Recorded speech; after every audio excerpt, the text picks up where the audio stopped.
Guys, TNPSC maths 10th some பாருங்கள்.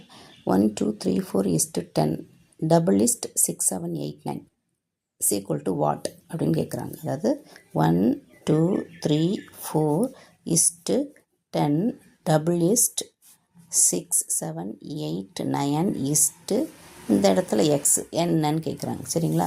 அதாவது இந்த பார்ட்டும் ஈக்குவல் அப்படின்னு சொல்லியிருக்காங்க. அதாவது டபுள் லிஸ்ட்டுன்னா என்ன அர்த்தம்னா ஈக்குவல்னு அர்த்தம். சரிங்களா? அப்போ என்ன செய்கிறோம், நம்ம இந்த பார்ட் எடுத்துக்குவோம். இந்த பார்ட்லேருந்து நம்ம இதை கொண்டு வரலாம். எப்படின்னா 1 + 2 + 3 + 4 that is equal to what? 1 + 2 3 3 + 3 6 6 + 4 10 வந்துருச்சுங்களா? 10 இங்கே வந்துருச்சு. ஓகே, அதே மாதிரி தானே இந்த சைடும் இருக்கணும். அதாவது இதெல்லாம் ஆட் பண்ணி 10 இங்கே வந்துருச்சு. இங்கே சமம்னு கொடுத்துட்டாங்க. ரெண்டு சைடும், லெஃப்ட் ஹேண்ட் சைடும் ரைட் ஹேண்ட் சைடும் சமம்னு கொடுத்துட்டாங்க. அப்போ இது எப்படி இந்த நம்பர் எல்லாத்தையும் ஒவ்வொன்றையும் கூட்டி 10 வந்திருக்கோ அதே போல் தான் இந்த எல்லாத்தையும் கூட்டி வரணும் ஆன்சர், இல்லையா? அப்போ 6 + 7 + 8 + 9 that is equal to 30.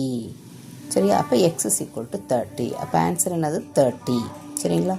இதாங்க ரொம்ப சிம்பிள் கொஸ்டின். ஓகேவா கைஸ்? உங்களுக்கு நான் சொல்கிறது எதுவும் புரியலை, இல்லை ஏதோ ஒன்று தவறாக சொல்கிறேன் அப்படின்னா நீங்கள் கமெண்ட் பண்ணுங்கள், லைக் பண்ணுங்கள், ஷேர் பண்ணுங்கள், சப்ஸ்கிரைப் பண்ணுங்கள். தேங்க்யூ.